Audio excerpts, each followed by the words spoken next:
The crown didn't explode in public first, it exploded in silence. A silence so cold, so calculated, that insiders now whisper the monarchy may have crossed a line it can never walk back from. Because while the public was distracted by headlines and polished royal appearances, something terrifying was reportedly happening behind palace walls and inside Parliament itself. Secret emergency discussions. Constitutional panic, senior royals blindsided, and at the center of the chaos, Meghan Markle's Sussex title, the one thing many believed could never be touched without detonating a royal war so brutal it would shake the House of Windsor to its core. What makes this story feel so dangerous is not just the vote itself, it's the speed, the secrecy, the chilling realization that by the time whispers reached Buckingham Palace, Parliament was reportedly already moving. Fast. Too fast. And according to royal insiders, even veteran palace aides froze when details of the briefing started circulating through Westminster corridors. Think about that for a second. People inside the royal machine, people who have survived scandals, divorces, betrayals, abdication fears, allegedly stood there in silence because they understood something horrifying. This wasn't tabloid gossip anymore. This was institutional survival mode. Suddenly, what had once sounded impossible started feeling terrifyingly real. Emergency legislation targeting Meghan's Sussex title reportedly advancing behind closed doors, while senior officials debated whether Parliament still possessed the authority to intervene directly in royal-linked aristocratic titles. And the deeper this story gets, the darker it becomes. Because insiders whisper this wasn't about one interview, one documentary, one accusation. No. According to reports circulating through royal circles, frustration had allegedly been building for years beneath the surface like pressure trapped under stone. Every public appearance, every explosive interview, every accusation attached to Harry and Meghan reportedly widened the fracture between the Sussexes and the institution they once represented. But here's where palace insiders claim the atmosphere shifted completely. Officials allegedly stopped viewing the situation as family drama and started viewing it as constitutional risk. That changes everything, because once government institutions begin discussing institutional credibility and monarchy stability, this is no longer emotional. It becomes strategic warfare. And then came the detail that reportedly sent shockwaves through royal circles. Insiders claim Prince William and Princess Anne may have been privately briefed before King Charles received the full situation himself. Let that sink in. If true, it suggests the crisis had already evolved beyond a father trying to protect his son. It had become a matter of future monarchy management. Cold, ruthless, calculated. Because according to commentators whispering behind the scenes, William allegedly viewed the Sussex situation as a line that could no longer keep moving. A phrase insiders claim echoed repeatedly through palace discussions. And Princess Anne?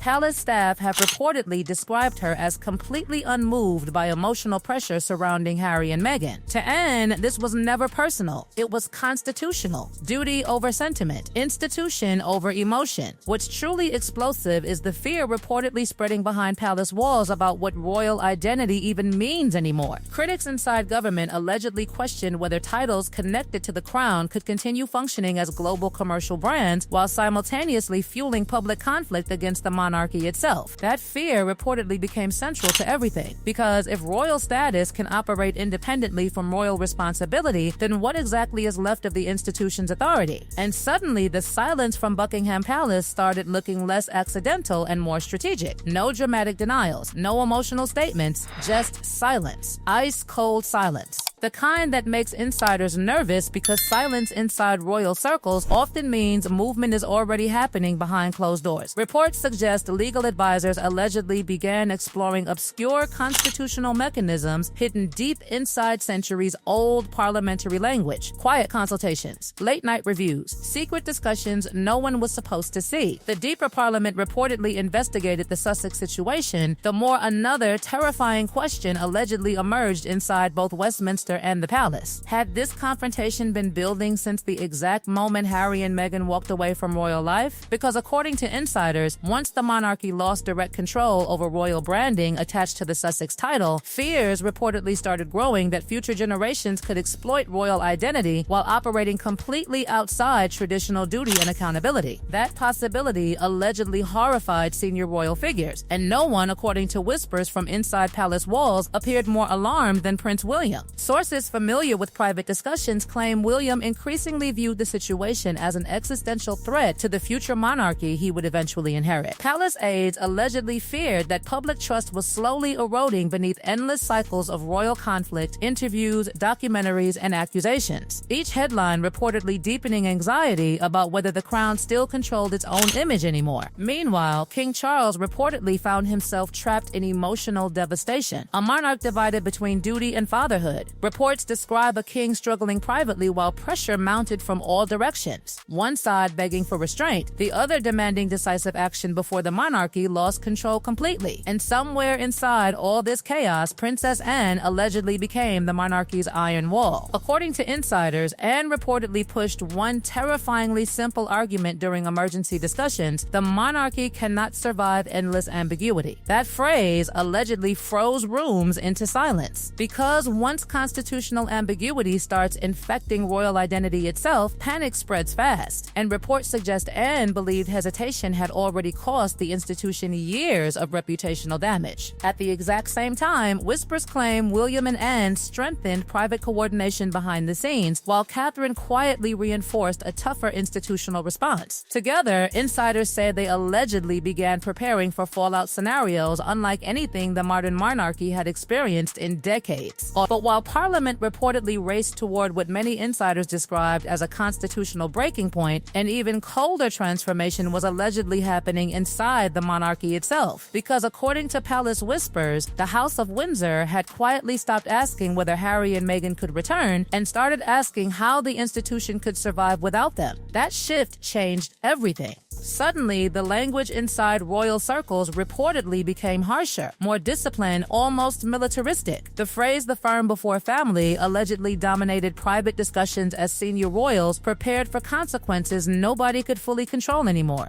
What terrified insiders most was not simply the emergency vote itself. It was the realization that Parliament seemed increasingly willing to intervene in territory once considered untouchable. Constitutional experts reportedly started examining obscure powers buried deep inside centuries-old parliamentary structures, searching for legal pathways that could justify intervention without detonating a full-scale constitutional crisis. Think about how dangerous that sounds. Westminster allegedly moving through legal shadows, while Buckingham Palace maintained complete silence. No denial, no reassurance, just that eerie royal quietness that always seems to appear before something explodes. And according to reports circulating through royal media circles, lawmakers allegedly framed the situation as something far bigger than Harry and Meghan. They reportedly viewed it as a battle over the meaning of monarchy itself in the modern world. Could royal titles still symbolize duty and national service if they operated independently as celebrity brands across global media platforms? That question reportedly haunted nearly every private consultation taking place behind closed doors. At the center of this storm stood Prince Harry, reportedly devastated as the crisis escalated beyond family conflict into open constitutional warfare. Sources familiar with royal tensions claim Harry initially believed reconciliation remained possible somewhere down the road. But the moment Parliament allegedly started discussing emergency intervention, everything changed emotionally. Because suddenly, this was no longer about difficult relatives or palace arguments. It became Britain itself debating whether the Sussex identity still belonged inside the royal framework at all. Meanwhile, Meghan reportedly became the lightning rod for growing public fury. Critics allegedly accused her of transforming royal identity into a platform for repeated institutional attacks, while supporters defended her fiercely, arguing she had simply fought back against a system unwilling to protect her. But inside palace walls, insiders claim the emotional atmosphere became unbearable. Every new interview, every public statement, every documentary clip allegedly intensified fears that the monarchy's authority was slowly being reshaped by global celebrity culture itself. And then came the darkest realization of all. According to insiders, the monarchy allegedly began preparing for a future where ambiguity would no longer exist. Reports suggest Prince William's future monarchy started taking shape during this exact crisis. Palace aides allegedly began discussing stricter boundaries surrounding who could represent the crown and under what conditions. The so-called slimmed-down monarchy reportedly evolved from modernization strategy into something much colder, a constitutional firewall designed to prevent future instability from ever reaching this level again. again. And standing beside William through all of it was Princess Anne, the woman insiders allegedly described as the monarchy's uncompromising enforcer. Palace staff reportedly claimed Anne viewed hesitation itself as dangerous weakness. To her, the crown survived only when boundaries remained absolute. That mentality reportedly heartened every conversation unfolding behind palace walls. At the same time, Princess Catherine quietly emerged as the monarchy's stabilizing public symbol. Calm, controlled, unshaken.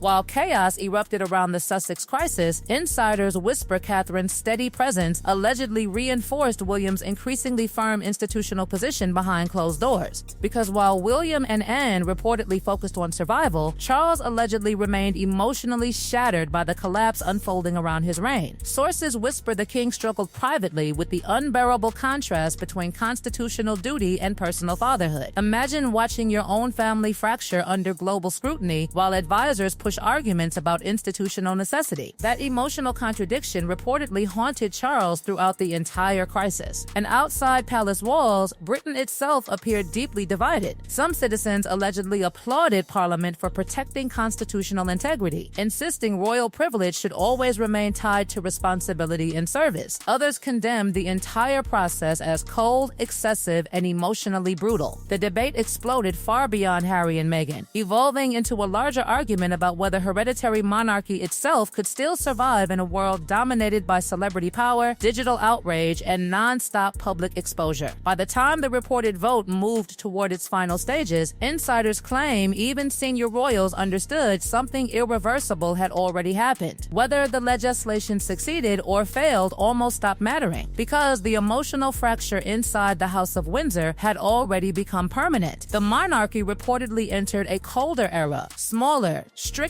more controlled, and far less willing to tolerate internal rebellion disguised as personal freedom.